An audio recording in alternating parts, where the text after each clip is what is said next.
ونصلي على رسول الكريم اما بعد فاعوذ بالله من الشيطان الرجيم بسم الله الرحمن الرحيم وحشر لسليمان جنوده من الجن والانس والطير فهم يوزعون صدق الله العظيم۔ اللہ تعالیٰ نے حضرت سلیمان علیہ السلام کو جو سلطنت عطا کی تھی وہ صرف انسانوں پر ہی نہیں تھی بلکہ وحشر لسلیمان جنوده من الجن والانس والطير فهم يوزعون کہ اللہ تعالیٰ نے ان کے لیے سارے لشکر جمع کر دیے تھے، جنوں میں سے، انسانوں میں سے، پرندوں میں سے، اور انہیں سلیمان علیہ السلام نے پوری طرح سے قابو میں رکھا ہوا تھا۔ اور اس کی 3 مثالیں آپ کے سامنے رکھوں گا۔ سب سے پہلے سلیمان علیہ السلام اپنے پورے قافلے کے ساتھ، پورے لشکر کے ساتھ سفر کر رہے تھے کہ چیونٹیاں وہ ایک جگہ پہ رہتی تھیں، حتیٰ اذا اتوا علی واد النمل، چیونٹیوں کی وادی میں جب وہ پہنچنے لگے، قالت نملۃ، تو ایک چیونٹی جو ان کی سردار تھی اس نے کہا ادخلوا مساکنکم، اے چیونٹیوں اپنے اپنے بلوں میں گھس جاؤ، لا یحطمنکم سلیمان وجنودہ وہم لا یشعرون، کہیں ایسا نہ ہو کہ سلیمان اور اس کا لشکر تمہیں پیس ڈالیں اور انہیں پتہ بھی نہ چلے۔ اب یہ اس نے خیر خواہی کی اور اپنی تمام چیونٹیوں کو اس نے خبردار کیا، اور اللہ تعالیٰ نے سلیمان علیہ السلام کو ان سب مخلوقات کی، چیونٹیاں، پرندے، چرندے، ہر ایک کی بولیاں بھی سمجھائی تھیں، اور ہر ایک پر تصرف بھی تھا، اور ہر ایک کی گفتگو کو وہ سنتے بھی تھے۔ تو حضرت سلیمان علیہ السلام اس پر مسکرا دیے جب انہوں نے چیونٹیوں کی یہ گفتگو سنی، تو پھر اس پہ اللہ تعالیٰ کا شکر ادا کیا اور کہا کہ اے میرے پروردگار ان اشکر نعمتک التی انعمت علی وعلی والدی، کہ مجھے اس کا پابند بنا دیجئے کہ میں آپ کی ان نعمتوں کا شکر ادا کروں اور جو آپ نے مجھ پر اور میرے والدین پر کی ہیں۔ اور آپ علیہ السلام کے والد داؤد علیہ السلام وہ بھی بادشاہ تھے اور نبی تھے، اور انہیں بھی اللہ تعالیٰ نے لوہا نرم ہونے کا معجزہ عطا کیا تھا کہ ان کے ہاتھ میں لوہا آتا وہ موم ہو جاتا، اس سے وہ زریں اور مختلف طرح کے ہتھیار بنایا کرتے تھے۔ اس پہ انہوں نے اللہ تعالیٰ کا شکر ادا کیا۔ ایک واقعہ یہ ہے۔ دوسرا واقعہ یہ ہے کہ حضرت سلیمان علیہ السلام جب اپنی اپنی دربار میں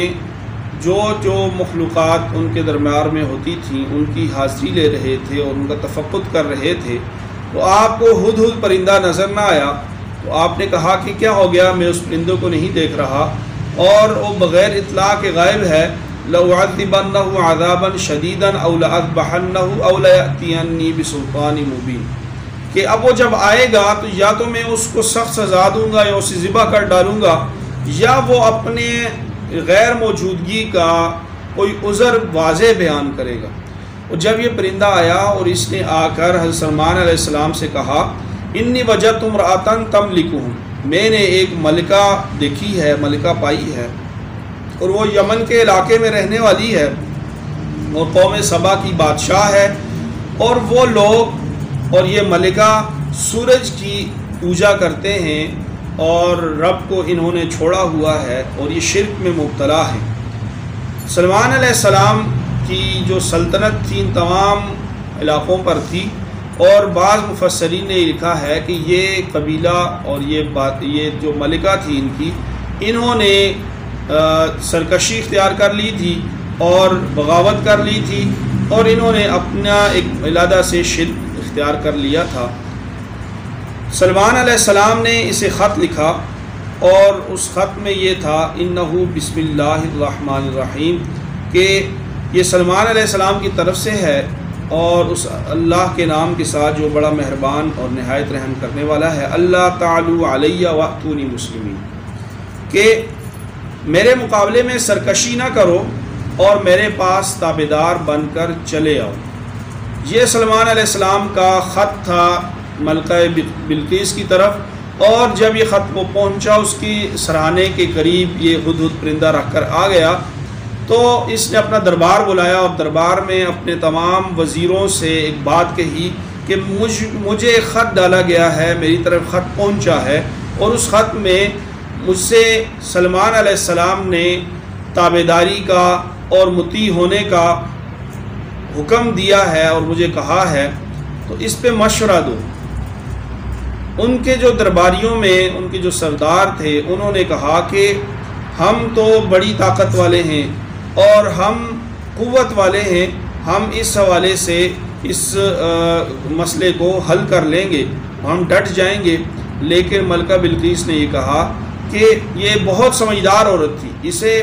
قرآن پاک میں بھی سمجھدار کہا گیا۔ اس نے یہ کہا کہ جب بھی ہم نے دیکھا ہے قوت والے کوئی شہر فتح کرتے ہیں تو اس شہر کو وہ تباہ و برباد کر دیتے ہیں، اور اس شہر کے جو رؤساء ہوتے ہیں، عزت والے لوگ ہوتے ہیں، انہیں وہ ذلیل کرتے ہیں۔ اب ہم سلمان علیہ السلام کا ایک امتحان لیں گے، ان کو تحائف بھیجیں گے، اگر وہ دنیاوی لالچ اور طمع رکھنے والا انسان ہوا تو تحائف کو قبول کرے گا، اور یوں ہمیں معلوم ہو جائے گا کہ یہ صرف بادشاہ ہی ہے، نبی نہیں ہے۔ اور اس نے یہی کیا، اس نے بہت سارے تحائف بھی بھیجے جو سلمان علیہ السلام نے واپس کر دیے، اور جو بات خط میں لکھی تھی وہی اسی پہ اصرار رکھا کہ یہ آئے اور دربار میں آ کے اپنی اس سرکشی پہ معافی مانگے۔ یہ دوسرا پہلو ہو گیا۔ تیسرا پہلو سلمان علیہ السلام کے اسی واقعے کے ساتھ جڑا ہوا ہے کہ سلمان علیہ السلام نے اپنے دربار میں اعلان کیا کہ کون ہے جو ملکہ بلقیس کا تخت میرے محل میں لائے گا۔ تو ایک دیو تھا، اس نے کہا کہ آپ کی نشست ختم ہونے سے پہلے یہ تخت میں لے آؤں گا۔ اور ایک شخص اور بیٹھا ہوا تھا، وہ علم رکھتا تھا، کتاب کا علم رکھتا تھا، اور وہ اس میں اعظم کا علم رکھتا تھا۔ اس کا نام بعض روایات میں آصف بن برخیہ آتا ہے۔ آصف بن برخیہ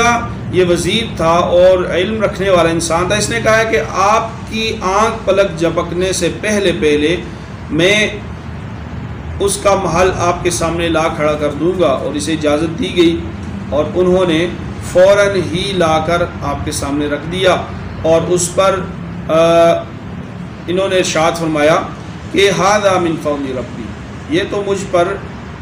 اللہ کا فضل ہے، اور اللہ تعالیٰ نے یہ جو مجھے لازوال حکومت عطا کی ہے یہ اپنے شکر گزاری کے لیے ہے، اور اس میں میرے لیے امتحان ہے۔ پھر سلمان علیہ السلام نے اپنے انہی لوگوں کو حکم دیا کہ اس تخت میں تبدیلیاں کر دو تاکہ وہ ملکہ اپنے اس تخت کو پوری طرح سے پہچان نہ سکے۔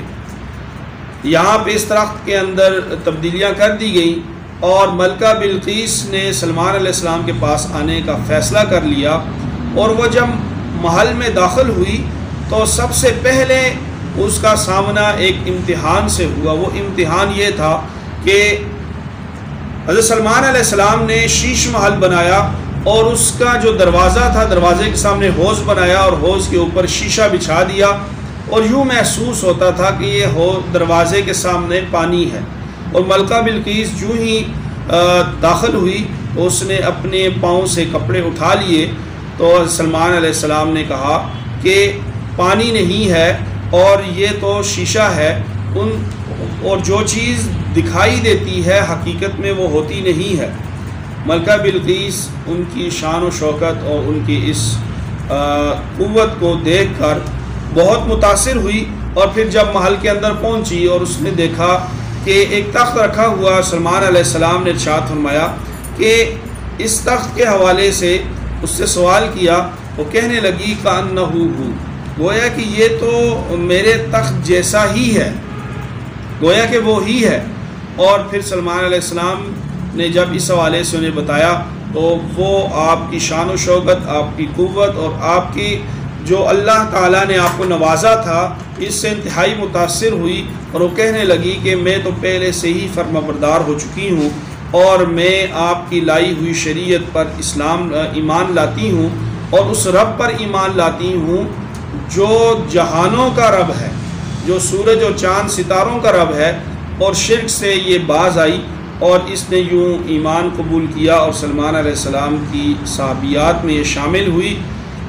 ان تمام واقعات جو تینوں واقعات ہیں اس میں بنیادی طور پر جو مشترک بات ہے وہ یہ ہے کہ اللہ تعالیٰ جو بھی نعمت عطا کرے اس نعمت پر شکر اللہ کا ادا کرنا چاہیے۔ اللہ تعالیٰ نے جو جو صلاحیتیں دی ہیں ان صلاحیتوں پر اللہ کا شکر ادا کرنا چاہیے۔ اللہ تعالیٰ نے